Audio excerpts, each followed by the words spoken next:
Sanbanani, welcome to Talk Entertainment and Art. Very good morning, a very good afternoon, a very good evening. I am Yazisa Dlamini, TFE's presenter, and on today's episode, we are situated at 35 Entertainment's headquarters. So yes, guys, it's Apumote Ramblers, and we will be back. But moving on today's episode, we are with a fine young lady that is going to tell us why we need to vote for her to be in the top 10. Yes, guys, we are joined by one of the contesting, Miss Eswatini. How are you, Miyanda? I'm very well, thanks, Nazzy. So that was a lovely introduction. How are you? Thank you. I'm fine, thank you. And thank you so much for actually joining us and sitting down with us. So relax. We're not going to ask you any incriminating details or whatsoever. Start and you will tell us why we should vote for you. Okay, some of us are voting for you, but I feel like that's already biased but anyways. No problem. All right.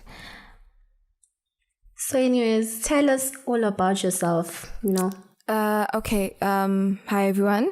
My name is Miyanda Mahlangu, and do I mention my age? No, if you don't want to. Okay. So I'm from Zulini, and I'm currently in Manzini, studying at William-Pitcher College.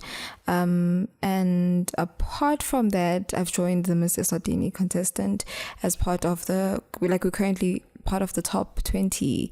If I'm not doing that, I also work part-time for an NGO known as Kovuga, that specifically targets helping young people, young women more specifically in different high schools, to know about their sexuality, their sexual reproductive health rights.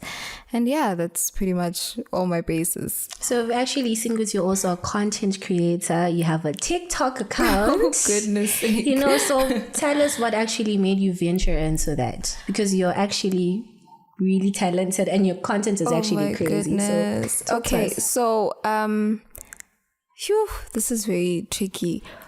Content creating, yeah, but I haven't created content it's been a long time since I've created. I think I've lost, I don't want to say this, but I think I lost at some point. I was just so hyped up about creating content. I was just inspired by a lot of things, and being self-motivated to do a lot of things. But as time went on, I kind of lost motivation along the way. Yeah, I'm on TikTok, but it's just not, your original content that you actually create, just background music and all that. So yeah, I haven't created content in a long time, but I used to create content. So let me just say I just lost kind of the oomph that drives you to want to create content. Yeah. So you're actually not a stranger when it comes to Eswatini brands, because we've seen you work with Sibebe, we've seen you work with Castlelights. So what actually motivated you to actually want to join the influential, contest? I'm sounding so big. Because you are, your work is quite massive. So, yeah. But, okay, I'm going to date back to your 2020. Was it 2020 or 2019? I think it must have been 2020 when I actually started. It was just getting into competition, which is the lockdown competition. And then after that, there was the Sibebe campaign looking for brand influencers. So that was tricky because many people had the question of, okay, you're getting to a Sibebe competition, but are you actually consuming Sibebe? So I wasn't. So I just was in it because I felt okay, first I'm going to get prizes, right? Overall prizes. And then just to kind of continue with competition, because at that time I was really focused on the newspapers that I was actually doing. So it was just, and they were looking for creative art. So for me, it just clicked to make sense to actually join into Sibebe. So then after that, I joined in Sibebe, and unfortunately I didn't become the brand influencer. And then after that, Castlelight followed. I joined Castlelight because of that. They're also looking for something within the arts.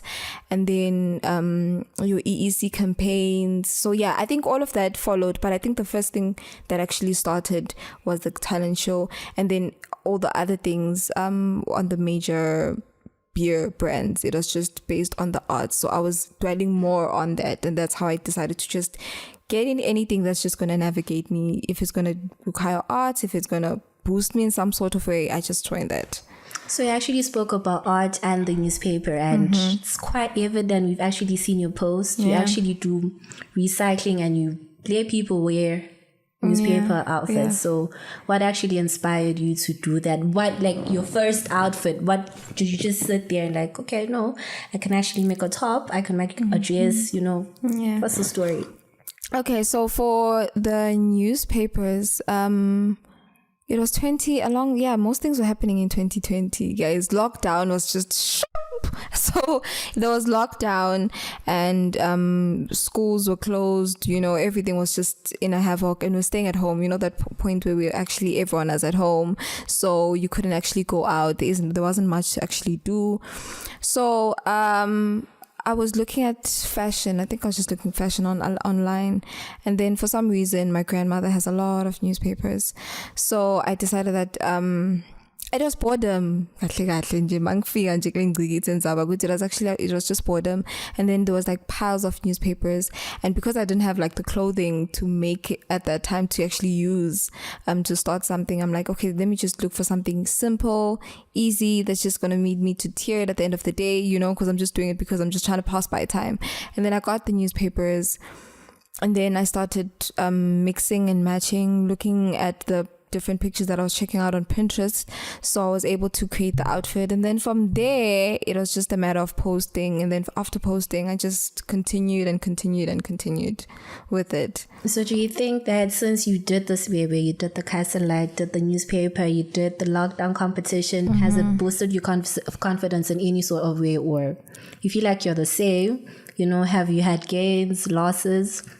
Has it boosted my confidence?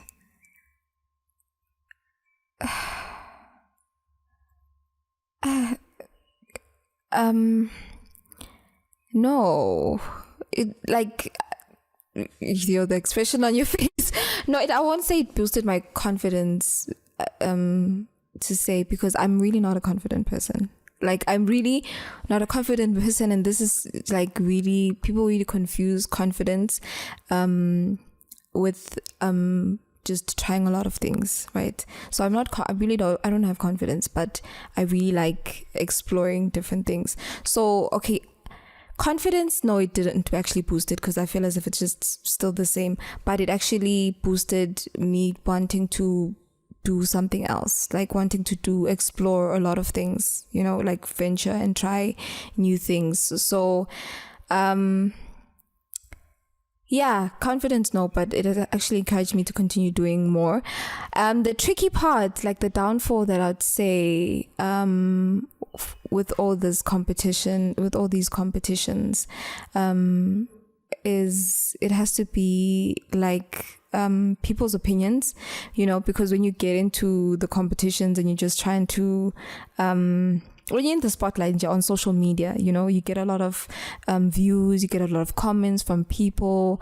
So I think that's the most tricky part that I'd get from people, like comments on like, okay, so you joined Force Baby, like, why would you join Force Baby? You drink a lot. I'm guessing you are. There's just a lot of things, like you don't qualify, like, there's just a lot of things that I'd get. So yeah, I think that would have to be my setbacks when I was joining most of the things. So it didn't increase the confidence, because sometimes I'd get points where I'd feel like, why am I doing this? Why should I continue? Because I'm just getting all these comments and they're really getting to me, Okay, I actually like the fact that you pointed out comments, because we are going to get to that one specifically on your Miss Eswatini campaign. Goodness sake. But anyways, moving on, we've also seen that you are, like you had said, you advocate for rights, women's rights, and you're no stranger to the capital letter group LGBTQI. So talk to us. What actually made you want to join that? What made you want to follow that? What made you be interested? I believe you're straight, bi? No? Oh, goodness sake. I believe. Okay. I think no comments, but anyways.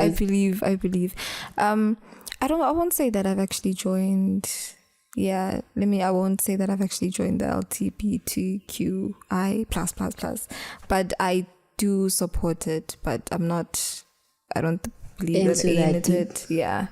Okay, so what would you actually want to change? Because you've worked with women, what would you want to see that's different pertaining women, domestic violence, all of these things that are actually affecting us, because nanati, we're young women. So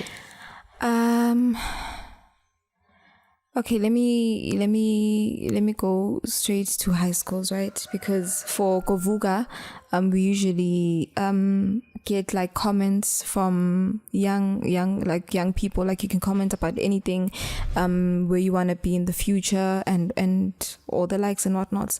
So what we notice is that within the high schools, the kids are they're just so limited. Like there's a lot of things that are limiting like young people, and social media has such a huge impact on that.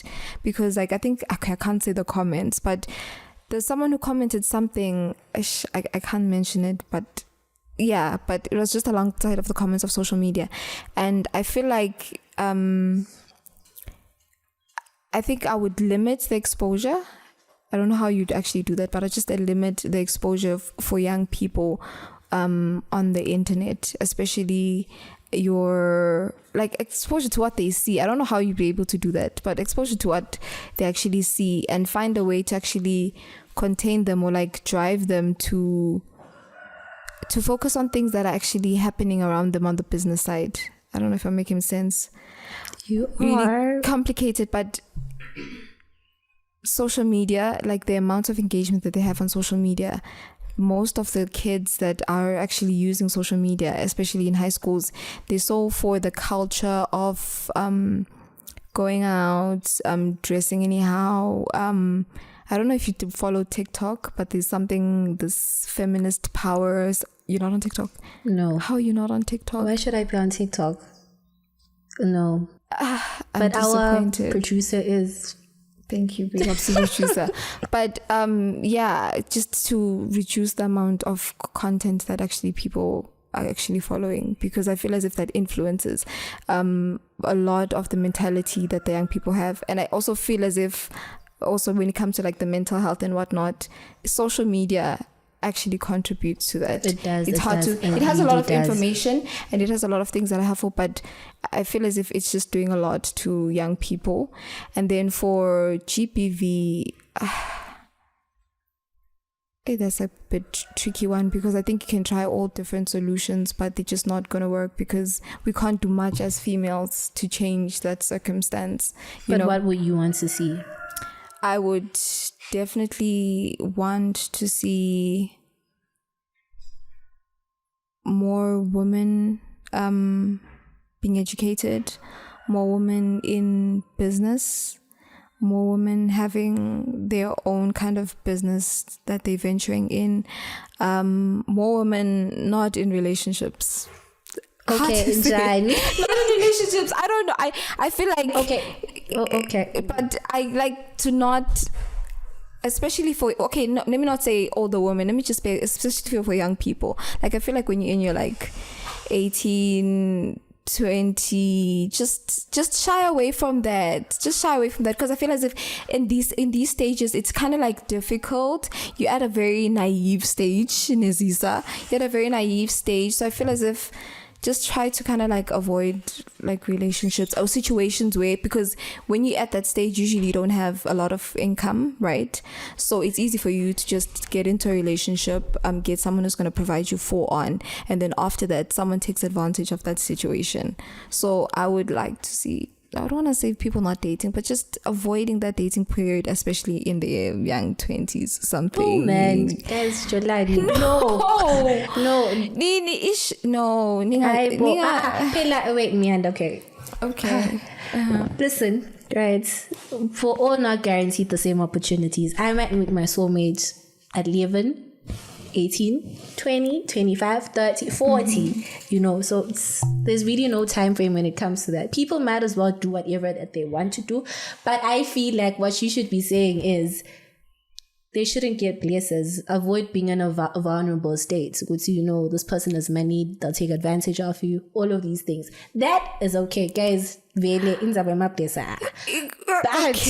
Okay. You saying they shouldn't date? I'm not saying that they shouldn't date completely, because the phenomenon that we're speaking about in Kovuga is that they shouldn't be places. But when we get into some of these abuse that they're actually facing it's not strictly places. Like, for example, my institution, there are actually people who are living on camp and they're actually being abused by Bontanga. I'm you're dating me. We're same age, same income brackets, So I often don't understand that position. Because we obviously thinking it makes sense. Usually it's the older men that are actually going to abuse the young people, and I feel as if it's more like relationship dynamics. In Zababo, soulmate. I think that's also something that we're just trying to drill in young people. That soulmate. Everyone's looking for my better person, and I feel as if as young people, I would advise that you just have that period to yourself to discover, to explore things that are going to actually benefit you. I'm not saying that when you date at 20, you might not get married, but I just feel as if in that phase, it's like the most hyperactive phase that you're in. And I feel like, I feel like relationships just drain you. They just drain you, dog. They just drain you. You can attest to that on social media, Facebook, everyone's complaining about relationships, umjolo, nisa, So I feel as if that just influences so many things, especially for young girls. So I feel as if, I won't say don't date, but I just try to focus on other things besides relationships, especially romantic relationships, because they just may not drive you towards a positive direction. That's my take. Yeah, that is definitely her take, not mine. But anyways, you're speaking so fluently. You're not afraid of the mic. And we know you are also a host at the Pinnacle radio show. Mm-hmm. So how did it start? What have you learned from the whole experience? Talk to us. Because you see, you are a big brand, because I've listed Sbaby, I've listed Castle Light. Now it's Miss Eswatini, busy babes. So talk to us. Okay, so the Pinnacle, although it's not active at this point, started 2021, if I'm not mistaken. We started airing it on 2021 through Larry Mhlanga's management, his radio station, which is a Hala Radio. So Pinnacle is a program under Hala Radio. So the Pinnacle consisted of Ndosh, Webenguni, and Bongani Shiba. So these are two amazing gents. Dosh, comedian, Shiba, motivational speaker, and previous educator. So the Pinnacle was initially going to start with just Bongani Shiba, because it was his kind of concept, because it's I want to actually start a show. And then Dosh hopped onto that, and then after that, I think they were looking for another female to actually join part of the show, because they're just going to be a one-man show. So they felt let's just have another female to have a calming kind of voice. And then it ran for 6-7 months, if I'm not mistaken. And how was the experience? It was a different experience, and I was realizing that presenting is really more challenging than you actually think, because it's so easy when you're on this side and you're watching people speak. You feel hey, the question that you asked, this question, man, this interview is lacking something, So I feel as if presentation is difficult, and it's a skill that you develop over time. So sometimes you're just born with it. It's just easy for you to actually navigate a conversation and just listen to someone and ask the right questions. And then for some people, it just takes a different kind of skill. So, that's what I was learning, that presenting is a bit challenging. And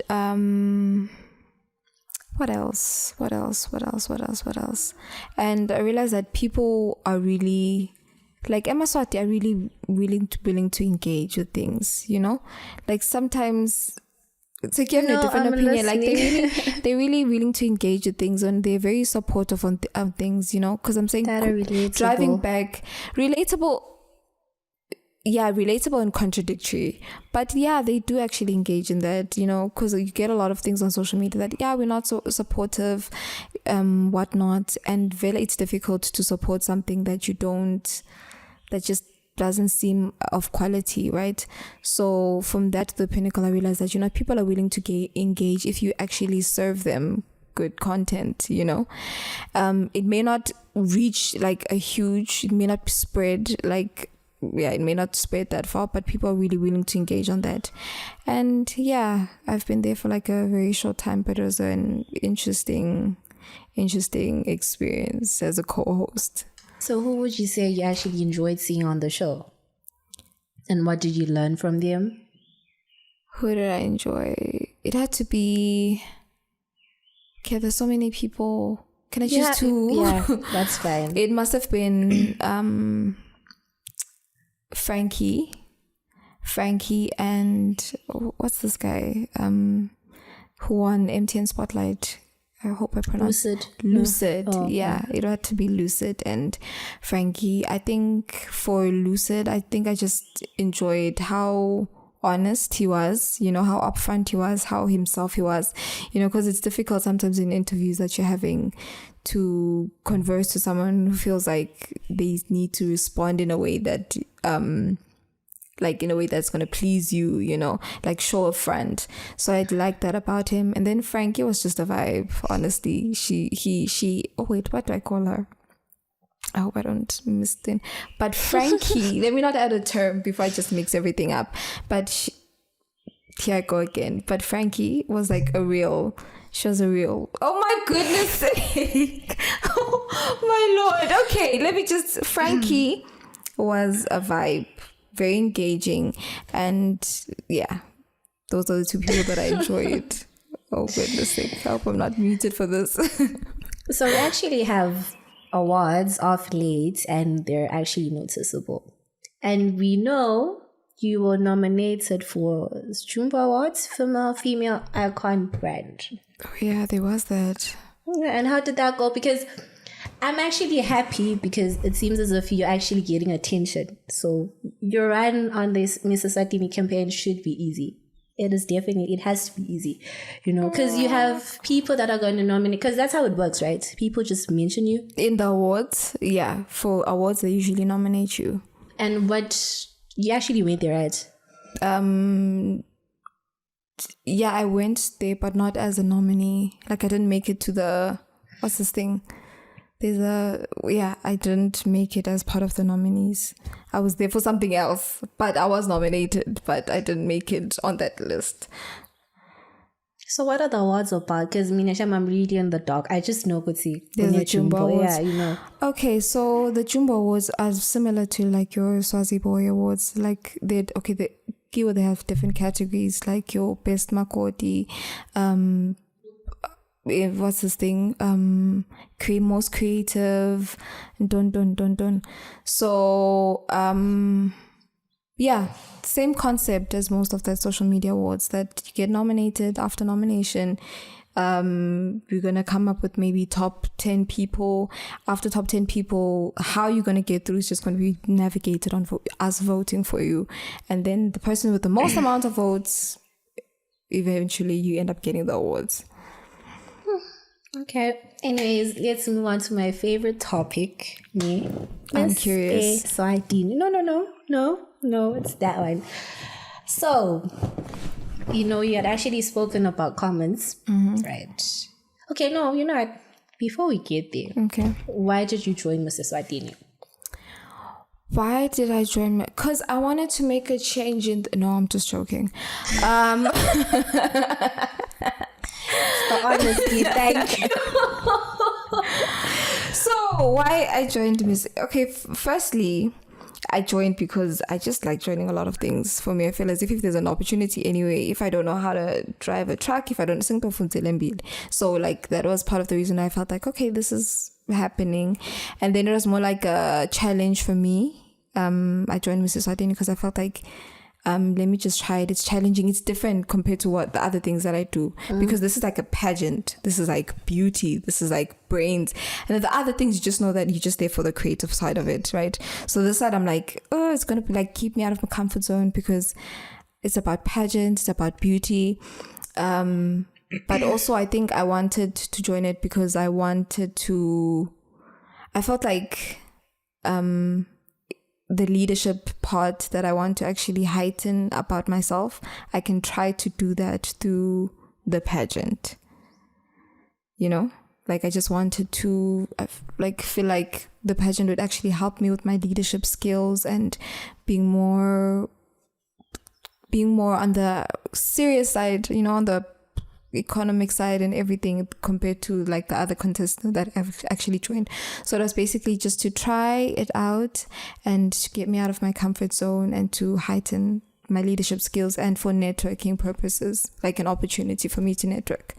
So you spoke about comments earlier, right? I was amongst the very many people that were actually surprised due to we had a Miss Eswatini openings, because it was just like random. We didn't know what was going on. We didn't see it on the newspapers. It was just flat, and makes things as when people are actually asking for us to vote. Like, how did you stumble across the whole campaigning? You know, it was the first time I saw it must have been on Facebook.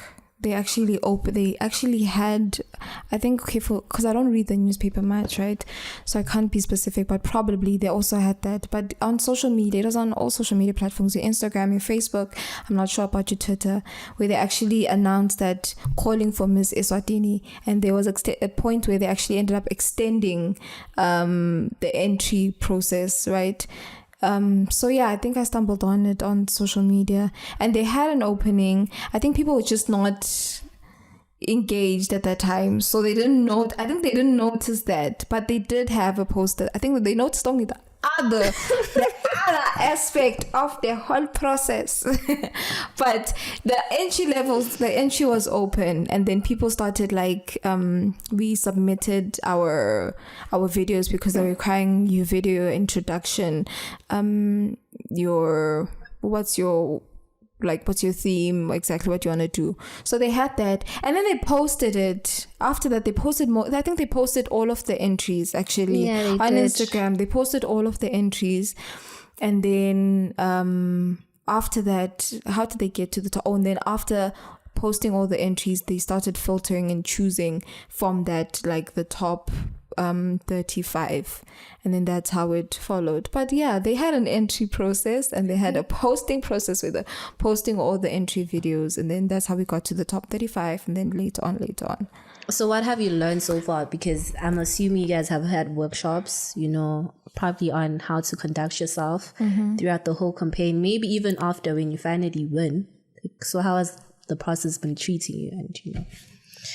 And I learned that emaswata akhuluma atikhulumela emaswata githi, and they are very the commenters, right? Yeah, that's where the social media perspective of it comes in, so I get it. And then I'm learning that there's a difference between like social media and the corporate side, like if you always have to pick a side. I noticed that you have to pick a side in things.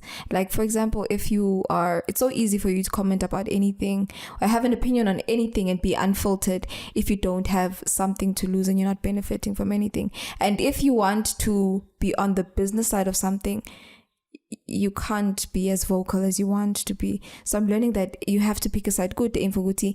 Yeah, I'm in the corporate aspect, but yeah, I'm still vocal about anything on social media already, or eventually it always backlashes with you. So these two things are different. And if you want to be on this side, you should just get ready to not get as much opportunities.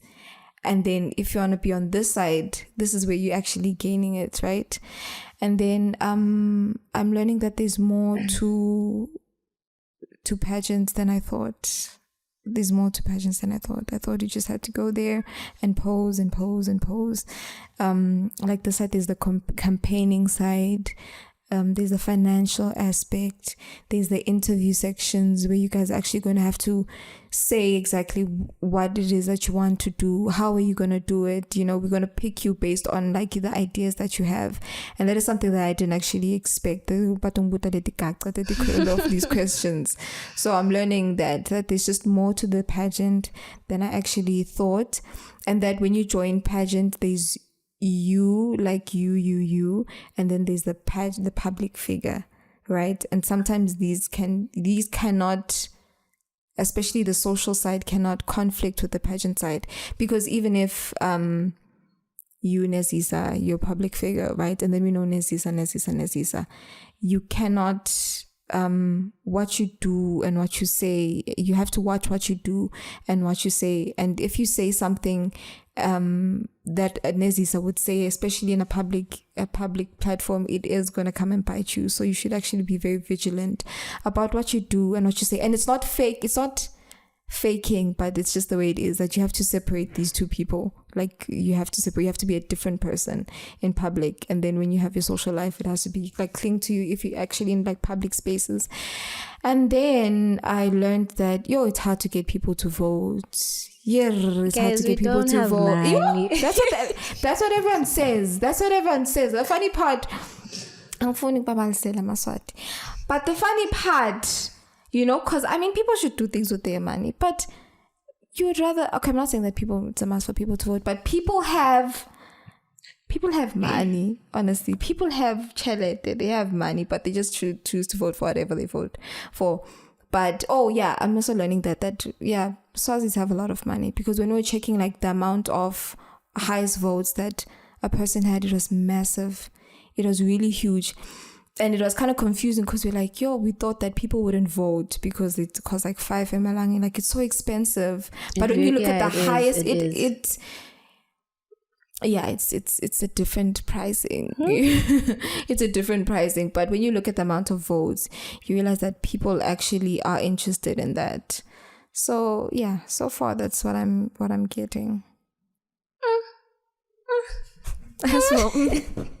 So how did you and the rest of the contestants actually deal with the backlash? Because in as much as the whole campaign is probably good, you know, there's also that aspect with people are like, nah, it's too early for this, you know, we don't need this. The quality of the whole production is just, you know, how did you guys deal with it? Wasn't like there are certain points where you felt as if you wanted to drop out, you know?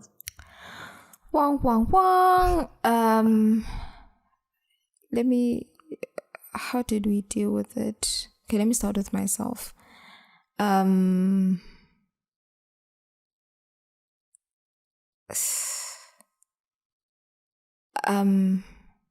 Okay, some comments it's just easy to override them, you know, because especially comments that are not true, right? For example, comments on complexion, yada yada yada. It's easy to override those because you just know this is not true. But some of them are difficult, because there was a point where people were like, now it's a personal attack. We're not just attacking the campaign, we're attacking you as an individual, right? Like someone got into my TikTok account and mentioned about politics, and there was just a lot of comments on that. And that's when it actually I beginning to internalize it. But I just ignored it. Most of the comments, I just ignored it. I read, because like some people, they just decided to not read the comments. They just decided to say, okay, I'm not going to be on social media. If I see like a post has a lot of shares and a lot of comments and they're tagging me, I just remove that and I don't read it. But for me, I feel as if I need to read it to understand what people are saying. But when I read the comments, because I read most of them, some a bit like ish, but most of them I just felt like they were just somewhat like really irrelevant, you know.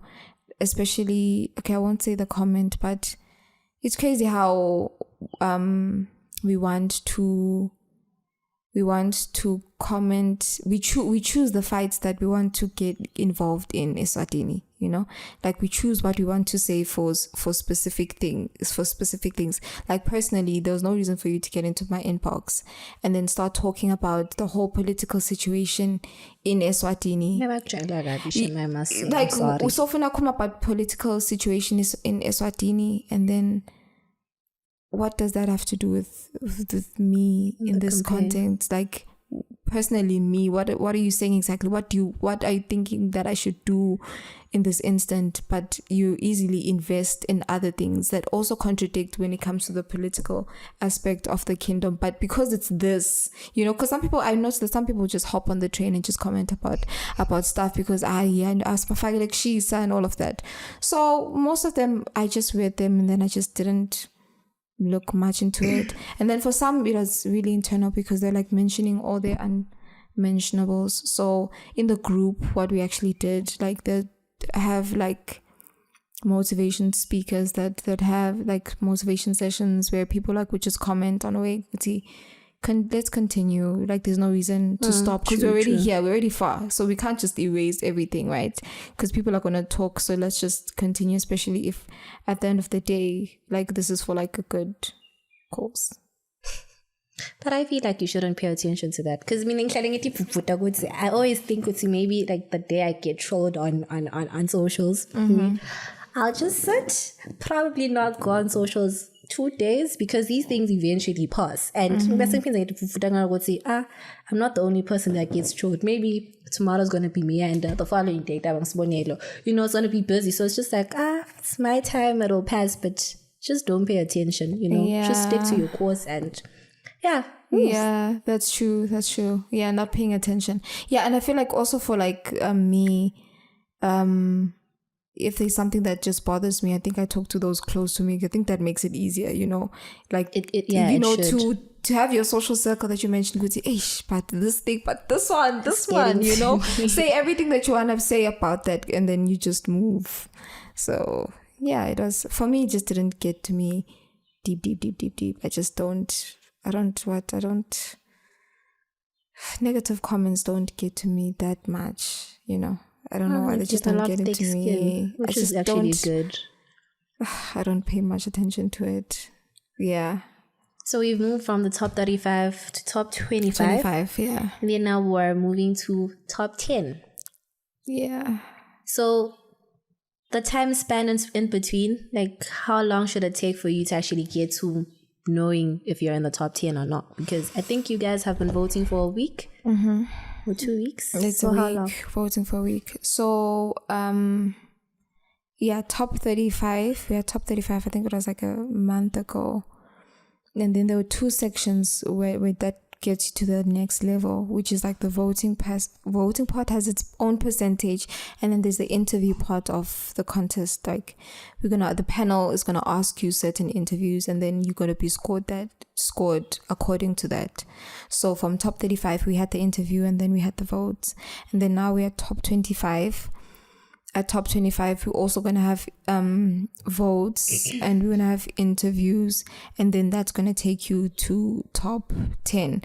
And then, but some of the things haven't been revealed now, like there's certain activities that are going to be happening in the time frame, but we're not mentioned. But for now, like the prominent things is just the interview and the votes that lead you to get to top 10. And how much are the voting? 5. Swazi Mobile? It's 5 Mahlangu for Swazi Mobile and MTN via SMS. And then for Momo... How much is the SMS? It's 5 Mahlangu, yeah. It's 5. And then for Momo, it's about 4 Mahlangu. But in Momo, the trick is that you have to vote in bulk. You can't just vote with just one vote. You have to vote, for example, a city Stralegu 12 Mahlangu. Yeah, city 12, because that's like bulk. It's more than 10 Mahlangu. So when you vote on Momo, you have to vote online at vote.misseswatini.com. You head to the contestant's name, you click that, you add your mobile money number, you add the number of votes that you'd like to give compared to SMS. And then for SMS, you just SMS for one and the candidate's number. So SMS is 5 Mahlangu, and then Momo it's 4. And then there's a debit card, if I'm not mistaken. There's also going everywhere. So ngeke uthi wena unelikhadi ngiyokhona ukuvota kwasha kwacima kwafika ichick neomo. So you also use your card. Yeah, but most of it is on vote.misseswatini.com. How to vote via Momo, how to vote using your debit card. So we have everything, guys. You have everything guys, at this point. A website that's not going to charge us. Start charging data yet for or Wi-Fi for the people that use Wi-Fi, right? So you vote. If only that guys, is. If only. And if we only. don't have money. You guys have money, guys. Wait. Guys, you guys have money. We're tough, we're tricky. No, the things we see you guys doing and purchasing, you guys have money. You guys have money. Priorities. Pela, how? Like I'm saying, people didn't even know there was a Miss Eswatini. But I'm joking, guys. Please vote. Okay? Please vote. But let's say you win. I'm really gunning you win. I'm going to win it. Please say when you win. Yeah. Come on, say it with me. Please, when we're you manifesting win. our 12 days. Vibes. But say you win. What is it that you're going to do for the whole campaign? And what would you want to inspire? Because I believe you guys actually... but I'd like to believe the previous winners would actually sit with the incoming contestants, and actually talk to them, tell them about their challenges. So when let's not even get far, go to maybe the following year, other contestants are coming. What is it that you're going to do for the campaign as Miss Eswatini win? Honestly, nothing, dog.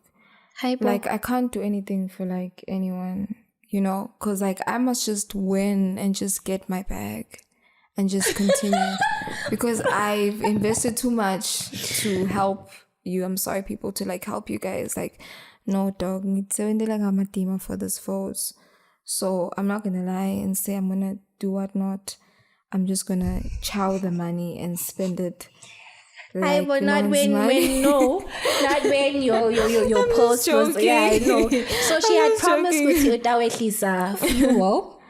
Right, at least was it cooking oil and then bread also. She has all vibes, Jamie, and I want us to vote for her because guys, petrol utulile. So please do the right thing. But let's hear what is it that you're gonna bring to the table actually. Oh, this is a tricky question, Shame. It's a really tricky question. So I'm just gonna be general. I think the first thing what I'd win I'd like to first give back. Like whatever monetary gains that we're going to get, I'd really like to give back, give back in my institution. I'd like to give up in my institution because like they've really, really, really supported me on a crazy amount of level. So I don't know what's going to be a need like at Will and Picture that they're going to have or whatever it is they're going to plan on that, but I'd be really to fund that. And also it could be networking, like finding ways to network with organizations, because I'm realizing like there's so many other organizations that really help a lot, but they just don't have the financial means or people that they can actually partner with, whether from high school, whether from tertiary, to just kind of like link these two people and then just start other projects that I feel that I'm going to mention when I'm in the top 10.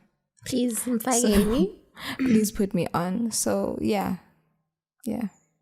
Please share your voting details with us. So when you want to vote for Miyanda Mahlangu, you have to SMS using Eswatini Mobile or MTN. You vote for SMS, you have to SMS the number 4141 and then type Miss with block letters, Miss spacing 113, and then on the Momo, which is vote.misseswatini.com, you scroll all the way to candidate Miyanda Mahlangu, you enter your login details, and then you're going to receive an SMS. So yeah, for online it's simple, and also for the SMS it's the same.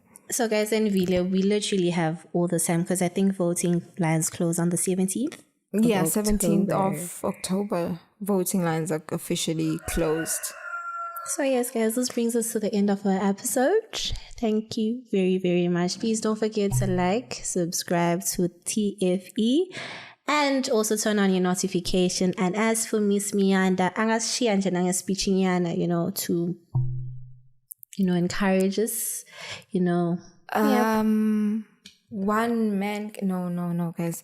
Thank you so much to Nazisa and your crew. I really like what you guys are actually doing, and I really wish you guys can continue with actually your podcast. And I'm actually interested in most of the guests that you guys are gonna have in the future. I'd really like to see people on this. Who would you want to see? I would like to see what's this guy? Philip Mnisi. Was it Central Bank or whatnot? Yeah, I'd like to see him. We need to link. I like to see him like gotcha. It's what? It's an entertainment. Yeah, but okay, needs to keep talking. No, entertainment is fine. It's okay. No, keep listening. At least maybe 5. I also like to see other people like in different sectors of the economy, especially people in like high positions, and to grill them with questions and just get responses. Not in a bad way, you know. Grilling is also tapping into political conversations about, because that's one of the things that when it comes to these things. But not just deep, but there's just okay. Ish. But it's tea. Anyways, yeah. But yeah, I like what you guys are doing, and I hope you guys continue with it. And thank you for Nazisa, and thank you for the production for actually helping me. And I know I'm probably going to regret it when I watch the video, because it's so embarrassing to watch yourself. You realize, good ish, I said gak here. But thank you so much. And yeah, please vote for me as Miss Eswatini 2022 to 2023. Thank you. Siyabonga. Bye.